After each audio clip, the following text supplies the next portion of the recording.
Saya ini orang Irian asli. Kebetulan kena sampo dan sabun sehingga sedikit terang. Hari ini saya pakai pakaian seperti ini, orang kira saya bukan orang Irian. Seakan-akan saya dari Sudan atau dari Yaman. Padahal tidak, saya orang Irian asli. Tahun 78 saya hijrah dari kampung saya Fak-Fak ke Makassar. Waktu itu rambut saya kayak pohon beringin, keribo, sudah hitam keling, keribo pula. Tiba di pelabuhan Makassar, saya bertemu dengan saudara-saudari Bugis Makassar. Saya menyapa mereka dengan salam, Assalamualaikum warahmatullahi wabarakatuh. Tidak ada satupun yang mau membalas salam saya. Sebagian orang mengatakan, masa orang Islam rambutnya kayak begini? Bagi saya tidak apa-apa. Saya menuju ke tempat kos. Menjelang sholat subuh saya ke masjid. Ketika saya menuju masjid ketemu dengan ketua DKM. Ketua DKM melihat saya dan bertanya, kamu asal dari mana? Saya bilang saya dari Irian. Begitu saya jawab dari Irian, ketua DKM jalan mempercepat langkah meninggalkan saya. Duluan ke masjid. Saya jalan pelan-pelan ke masjid. Ternyata begitu saya sampai ke masjid, ketua DKM sudah menyiapkan dua pemuda yang badannya kekar, besar, menyuruh mereka mengawasi saya saat berwudu sampai sholat sunat. Begitu sholat berjamaah, kedua pemuda itu berdiri di kanan dan kiri saya. Itu terjadi tidak saja sholat subuh, sholat duhur pun saya diawasi, sholat asar, sholat maghrib, sholat isya pun saya diawasi. Selesai sholat isya saya kembali ke tempat kos saya sedang makan malam. Ketua DKM menyuruh ketua RT datang ketemu saya. Assalamualaikum. Waalaikumsalam. Mohon maaf, saya ketua RT di sini. Oh, mohon maaf Pak RT, saya belum lapor diri. Saya datang ke sini untuk meminta, ini saya ada bawa Al-Quran, untuk menguji Anda apakah Anda Muslim atau tidak. Saya bilang, Pak RT, mohon maaf saya selesaikan makan malam saya dulu. Saya makan cepat-cepat, sesudah itu saya cuci tangan dan saya datang menghadap ketua RT. Pak RT mengatakan, supaya membuktikan Anda ini benar-benar Muslim, tolong baca Quran ini. Saya bilang sama Pak RT, Pak RT mohon maaf sebelum saya baca, saya minta Pak RT baca terlebih dahulu. Alhamdulillah ketua RT saya ternyata belum bisa baca Quran. Dan saya bilang, sampaikan salam hormat, besok subuh saya akan memimpin sholat subuh di masjid kita. Alhamdulillah begitu saya memimpin sholat subuh, akhirnya seluruh keluarga, sahabat, teman di situ menjadi keluarga dan orang tua saya di sana. Saya pergi ke kampus mengikuti mata kuliah agama Islam. Begitu saya masuk ke ruangan itu, ternyata di ruangan itu semua orang gagah, ganteng, cantik. Sayalah yang mengotori ruangan itu. Pagi-pagi kami datang, ketemu dengan kepala suku. Kepala suku langsung bicara, anak, mandi yang benar itu yang anak ajarkan. Bapak kemarin dimandikan oleh Sang Pencipta sehingga Bapak tidur menjadi enak. Selama ini Bapak belum pernah tidur enak seperti tadi malam. Oh, bagaimana kalau pagi ini Bapak ikut mandi?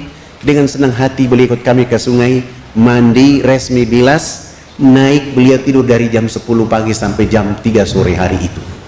Begitu dia bangun tidur langsung kampanye kepada wilayah adat beliau. Besok pagi yang berkumpul di lapangan dekat sungai sebanyak 3.712 orang.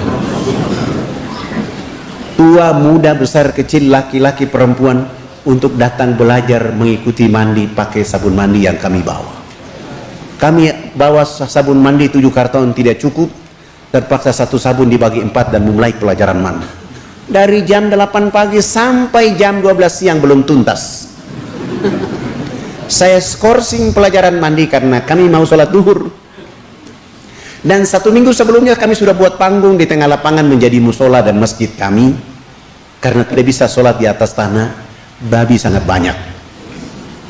Kami wudhu selesai, saya bilang sama kepala suku, yang sudah mandi jangan pulang, yang belum mandi juga jangan pulang. Nanti selesai sholat subuh kan, sholat duhur kami akan melanjutkan pelajaran itu. Kami 20 orang naik di atas panggung, yang sudah mandi maupun yang belum mandi mereka duduk di bawah panggung. Salah satu dai dia qomat dan saya takbir. Allahu Akbar. 19 dai pun ikut takbir Allahu Akbar. Begitu kami takbir, yang sudah mandi maupun yang belum mandi yang duduk di bawah panggung semuanya serentak berdiri, berputar keliling panggung sholat dengan berlawanan arah jarum jam. Mereka tawaf seakan-akan kami itu Ka'bah. Apa yang mereka lakukan? Mereka berputar keliling panggung sholat untuk memperhatikan gerakan-gerakan sholat duhur yang kami lakukan. Begitu saya salam ke kanan, saya udah itu salam ke kiri, kepala suku besar langsung loncatnya di atas panggung. Anak! Kenapa anak dengan teman-teman berdiri dan angkat tangan dan mulutnya bicara-bicara? Itu maksudnya apa? Saya bilang subhanallah, baru mandi cerdas begini. Saya berusaha menjawab pertanyaan yang masuk di akal dan pikiran mereka. Bapak kepala suku, mama-mama dan masyarakat, kami ini 20 orang ini agama kami Islam. Dalam agama kami diperintahkan Tuhan Allah Sang Pencipta dalam satu hari 5 kali kami menghadapnya.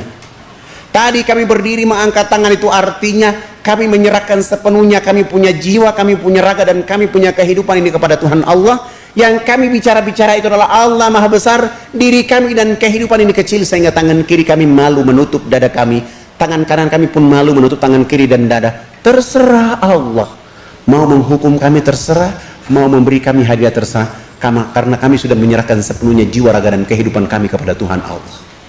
Begitu kepala suku mendengar penjelasan saya, beliau langsung mengatakan, oh ini agama yang benar. Menurut Bapak kami sudah Islam. Tapi kenapa sesudah itu anak dengan teman-teman bongkok badan? Apa artinya bongkok badan? Kenapa ruku? Saya jawab, kami bongkok badan itu supaya melihat di bumi ada tanah, ada pasir, ada batu, ada air, ada hewan, ada tumbuhan. Semuanya itu fasilitas dari Sang Pencipta kepada manusia, dinikmati, dipelihara, dilindungi karena masih ada manusia berikutnya. Oh, ini agama yang benar.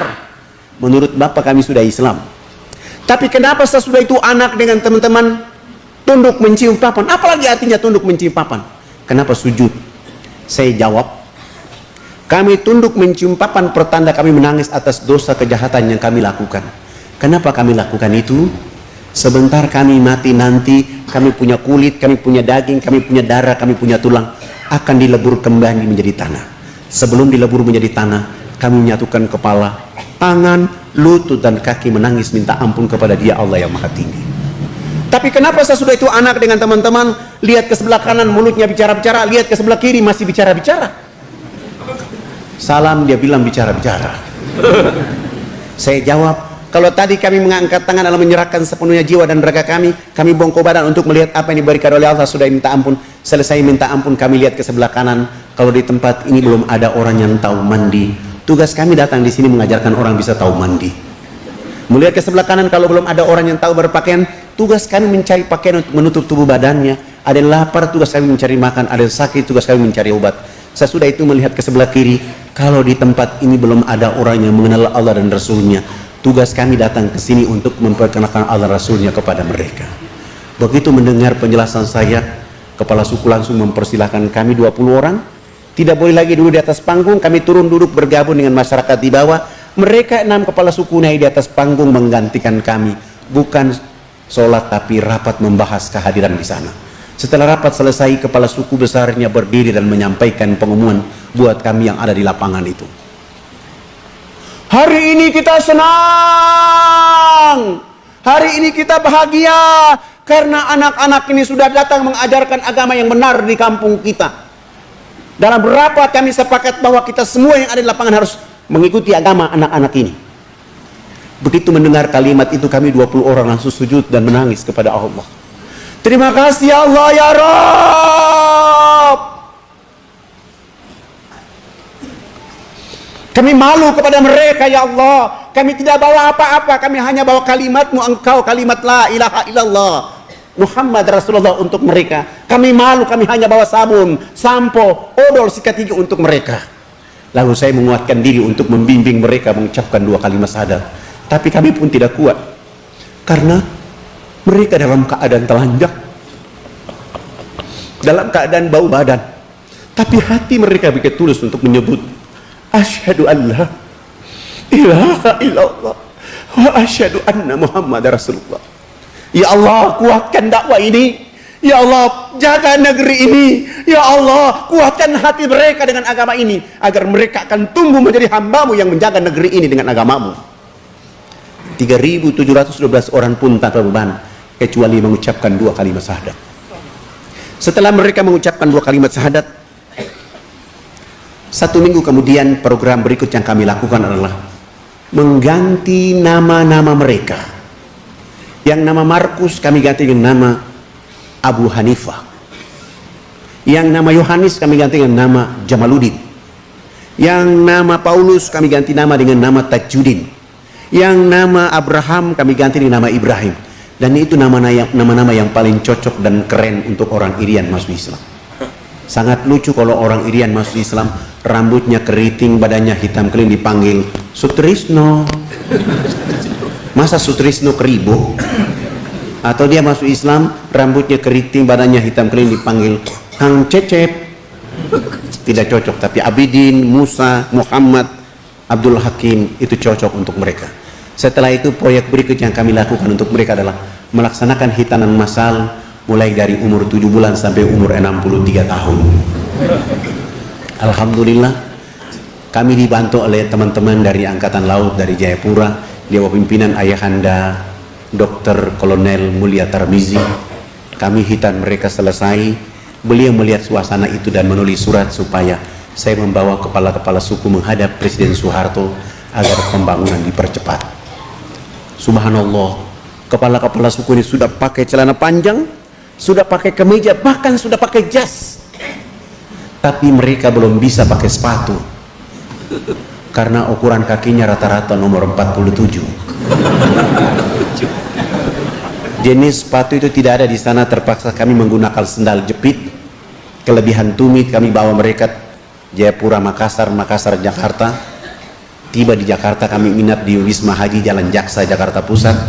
Pagi-pagi sholat subuh selesai, mandi, sarapan, dan kami ke istana membawa rekomendasi dari Ayahanda Dr. Kolonel Mulia Tarmizi. Begitu kami datang, ternyata protokol sudah menunggu kami dan mengatakan acara tetap dilakukan hari ini, hanya tempat pertemuannya dipindahkan dari istana ke rumah di Cendana. Dan jadwalnya dilakukan jam 4 sore. Kami kembali ke Wisma Haji, sholat duhur selesai, makan siang istirahat, bangun sholat asar selesai, dan kami menuju Cendana. Begitu kami datang, subhanallah, seorang kayak Soeharto di tengah-tengah kehidupan kesibukan kenegaraannya, beliau berdiri menyambut kehadiran kepala-kepala suku, bersalaman, berpelukan, dibawa masuk di ruang tamu, dikasih makan, dikasih minum, dikasih oleh-oleh. Pak Harto pun menyediakan uang tiket buat kami untuk pulang. Sebelum beliau menyerahkan itu, beliau minta supaya kepala suku besarnya bicara konferensi pers. Lalu kepala suku besarnya bicara, "Bapak tidak pantas jadi presiden. Presiden macam apa hanya bangun Makassar, presiden macam apa hanya bangun Jakarta. Pemilu nanti saya akan bicara supaya Haji Muhammad Soeharto tidak boleh lagi jadi presiden." Kepala suku ini bicara pakai bahasa daerah, Pak Harto juga tidak tahu. Tapi subhanallah, seorang Soeharto berprasangka baik kepada tokoh masyarakat dan warga masyarakatnya. Beliau minta diterjemahkan. Tidak mungkinlah saya menerjemahkan seperti begitu. Itu tidak mungkin. Tapi saya berusaha mengambil hati dengan makna yang diinginkan oleh kepala suku, dan saya bilang, "Bapak Presiden yang terhormat, hari ini kepala-kepala suku sungguh bahagia bisa bertemu dengan Bapak Presiden." Dan kepala suku besar tadi mengatakan, "Haji Muhammad Soeharto layak jadi Bapak Pembangunan Nasional." Dengan cara inilah Pak Harto langsung menelpon Menteri Agama, kepala-kepala suku diberkatkan haji pada tahun itu juga. Dengan cara inilah Pak Harto menelpon Menteri Sosial, kami dibantu 917 unit rumah layak huni dengan program ABRI Masuk Desa. Dengan cara ini pun Pak Harto menyumbang 1000 karung pakaian serba baru, Pak Harto pun menyumbang 28 masjid, dan dakwah Jakarta ke kampung sana tidak menggunakan kapal laut tapi menggunakan pesawat Hercules. Alhamdulillah, karya dari seorang Soeharto. Hari ini kita lihat anak-anak muslim di sana sudah mulai bangkit. Ada yang jadi bupati, ada yang calon bupati, ada yang DPR. Mereka ingin naik. Dan yang tadi tidak ada Islam hari ini bangkit menjadi negeri yang menuju peradaban baru untuk Indonesia. Bapak Ibu yang